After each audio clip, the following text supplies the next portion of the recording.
నా టేబుల్ ముందు గుణశేఖరు, నా టేబుల్ మీద ప్రాపర్ రిపోర్టు ఉంటే నేను సంతకం పెడతాను. సార్, మీ వెల్విషర్గా నేను చేయితే దండం పెడుతున్నాను సార్.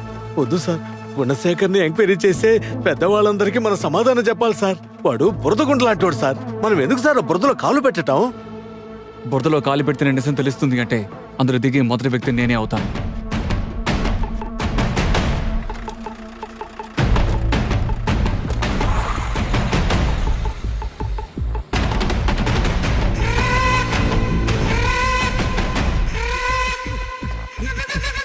దిక్కుమాలిన కుక్క, వాడేం చెప్పేస్తున్నాడో విన్నావా?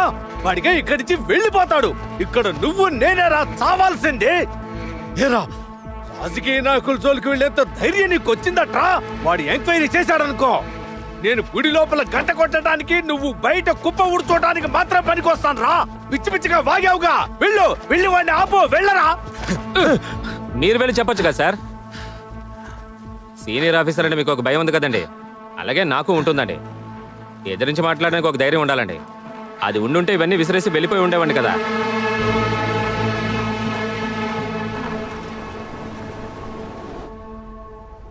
కుమార్ ఊరికి పోనివ్వండి. సరే అండి. మా తాతయ్య చెబుతూ ఉండేవాడు సార్, ఈ సమాజం చాలా చట్టాలు కూడా సేవకులతోనే నడిపిస్తారు అని. రాజా, అతని కింద మంత్రి, అతని కింద దళపతి, సేవకులు, ఆయా పనులు చేయడానికి మనుషులు ఉంటారు. అప్పుడే అన్నీ సరిగ్గా ఉంటాయని మా తాత చెప్పేవాడు సార్. సరే, ఇప్పుడు మీరు చెప్పండి. కిందన్న వాళ్ళందరూ కలిసి రాజాని ఎంచుకున్నారా, లేక రాజే తన కింద వాళ్ళని ఎంచుకున్నాడా? అది మా తాతయ్య చెప్పలేదు సార్. కానీ ఇది లోక నీతి సార్. అది మార్చే అధికారం మనిషికి లేదు. అందరూ సమానం అయితే రాజెవరు సార్?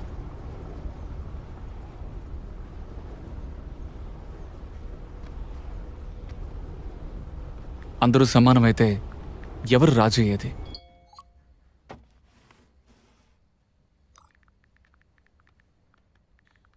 అందరూ సమానం అని అనుకునేవాళ్ళే.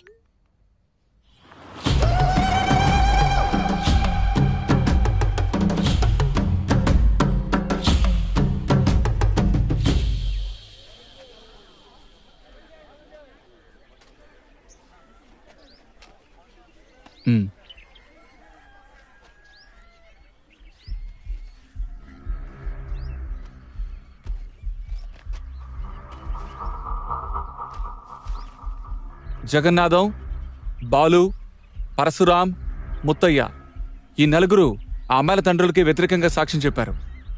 మిమ్మల్ని ఎంక్వైరీ చేయాలి. ముందుకు రండి. వాళ్ళంతా ఊర్లో 2 రోజులు లేరు సార్. ఎక్కడికి వెళ్ళారో తెలియటం లేదు. కుమార్ ఎక్కడున్నాడో ఎవరికైనా తెలుసా? పోలీస్ జీబుని తగలబెట్టాడు. ఎవరైనా హెల్ప్ చేయాలనుకుంటే వాళ్ళని కూడా అరెస్ట్ చేయాల్సి వస్తుంది. సార్, వాడు ఊర్లో ఉంటే మీ పోలీస్ స్టేషన్ లో కదా ఉంటాడు. అక్కడికి వెళ్ళి చూడండి.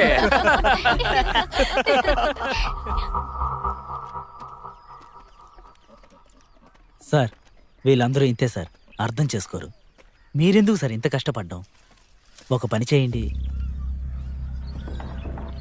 సారీ సార్, క్షమించండి.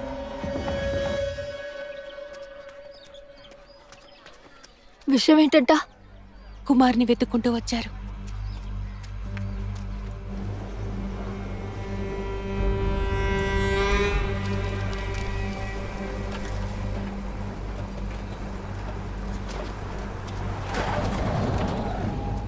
కుమార్ క్రిమినల్ కాదు సార్. నటరాజ్ సార్, వాడి మీద ఆల్రెడీ 13 కేసులు పెండింగ్లో ఉన్నాయి. స్కూల్ చదువుకునేటప్పుడు గంజాయి అమ్మాడు, మినీ బస్ కండక్టర్ని కొట్టాడు, కలెక్టర్ ఆఫీస్కి బాంబు బెదిరింపు పంపాడు, మినిస్టర్ మీటింగ్లకు చొరపడి వైలెన్స్ క్రియేట్ చేశాడు.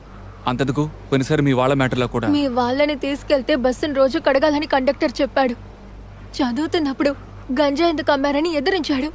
కానీ గంజా అమ్మిన కేసు వీడి మీదే. మినిస్టర్ ఈ ఊరికేం చేయలేదని పోరాటం చేశాడు. గొడవ చేశాడని అరెస్ట్ చేశారు. కలెక్టర్ ఆఫీస్లో బాంబ్ థ్రెటన్ చేసింది ఎవరో కనిపెట్టలేకపోయారు. అందుకని మా పెళ్లి రోజు నా పెళ్లిని ఆపి వాడిని కొట్టి లాక్కెళ్ళి 1 నెల తర్వాతే వదిలేరండి. అయితే నిన్న పోలీస్ జీప్ మీద పెట్రోల్ బాంబు వేసి ఇద్దరిని చంపాలని చూడడం మంచి విషయమా? 2 ప్రాణాలు పోయాయనే సరిత పోరాడుతున్నాం. ఏ ప్రాణం తేయడం మా ఉద్దేశం కాదండి. మీ ఉద్దేశం ప్రాణాలు తీయడం కాకపోతే మరి ఎందుకని ఈ అటాక్? చెప్పింది వినకపోతే వినేలాగే చెప్పాలి. ఇక్కడ ఎవరు చట్టాన్ని ఫాలో అవడం లేదు,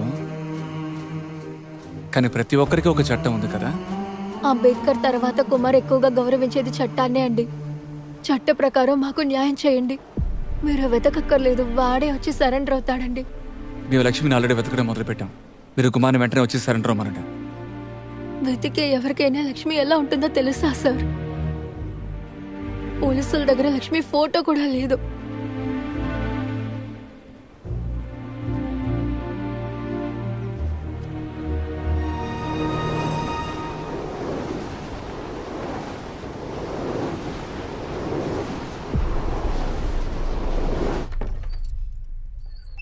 ఎలా ఉన్నావమ్మా? బాగున్నానన్నయ్య, లోపలికి రా.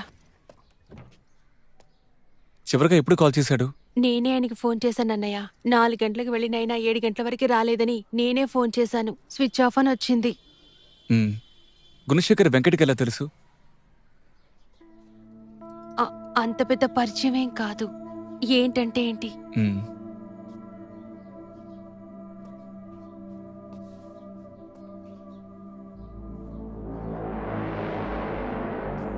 సరే అమ్మా, భయపడుకో. ఏమన్నా కాల్ చేయి. అలాగే అన్నయ్య. దేవేంద్ర, వేసిన చోట వేయకండి, కాస్త ఇక్కడ కూడా వేయండి, అప్పుడే తీయగలరు. సార్. వాసన్, ఇమీడియట్గా వెంకటరెడ్డికి కానిస్టేబుల్ సెక్యూరిటీగా పెట్టండి. Okay sir. వైన్ షాపు, బార్ల దగ్గర ఇన్ఫార్మర్స్ డ్యూటీ పెట్టండి. వెంకట నెంబర్ని టేస్ట్ చేయమని చెప్పండి.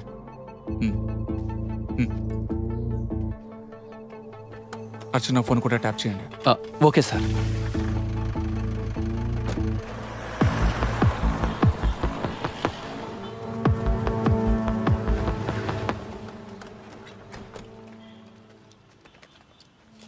ప్రసాద్ సార్. అంబేద్కర్ సెలని ఎందుకని బోన్లో పెట్టారు? సార్, ఇది వేరే జాతి వాళ్ళు చాలా మంది ఉండే చోటు. ఏదైనా గొడవ జరిగినప్పుడు శిల పగలగొడేస్తారు. అందుకే దాన్ని బోన్లో పెట్టేశారు. పెరియర్ సెలని కూడా బోన్లో పెట్టారు. ఆయన జాతి లేదని చెప్పాడు కదా, అందుకని ఆయన కూడా పెట్టేశారు.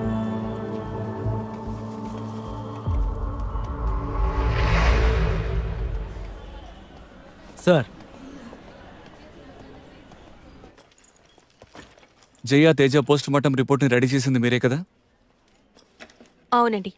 రిపోర్ట్ సీనియర్ డాక్టర్ రాగానే తీసుకోండి. నేను లీవ్ తీసుకున్నాను. రేపా? అవును, గ్యాంగ్ రేప్. 2-3 రోజులు టార్చర్ చేశారు. అది తెలిసి మాత్రం ఏమవుతుంది? అవుతుంది. మీరు లీవ్ పెట్టకుండా ధైర్యంగా నిలబడి సపోర్ట్ చేయండి. ప్రొవిజనల్ సర్టిఫికేట్ సిద్ధం కాగానే నాకు ఇవ్వండి. ఆ అమ్మాయిల DNA శాంపిల్స్ని భద్రంగా ఉంచండి. మరికొంతమందిని టెస్ట్ చేయాలి. డాక్టర్ అనిత, భయపడకండి. మీకు అండగా నేనున్నాను. వాళ్ళు స్నానం చేస్తే మురికవ నీరు మేము తాగితే మురికవుతుందా సార్? మల్లిన పట్టానికి అంటుకి తేడా లేదా? మా ఇంటి బావి నుంచి ఒక గ్లాసు నీళ్లు తాగినందుకే నీకు ఇంత పొగరా? శంకర్ సార్, ఏంటి సమస్య? ఏం లేదు సార్, ఒక బావి సమస్య. నేను చూసుకుంటా సార్. ఓకే.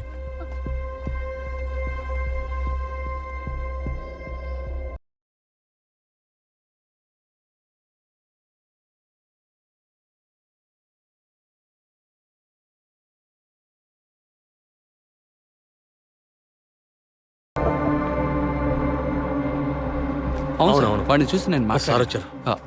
సార్. సార్,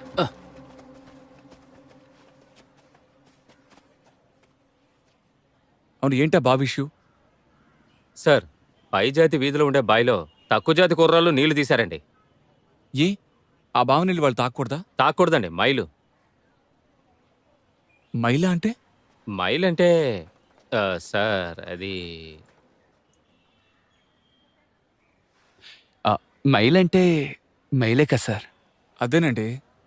మైలా అంటే ఏంటి? అయ్యా, ఆ కుర్రాళ్ళు నీళ్లు తాగారు కదా, అదే సార్ మైలా. అరే ఉండండి సార్. సార్, దేవుడికి పాపం చేసినట్టే. అవును సార్. ఆ బావి నీళ్ళు మీరు తాగొచ్చా? నేను తాగొచ్చు సార్. నేను బీసీ కమ్యూనిటీ.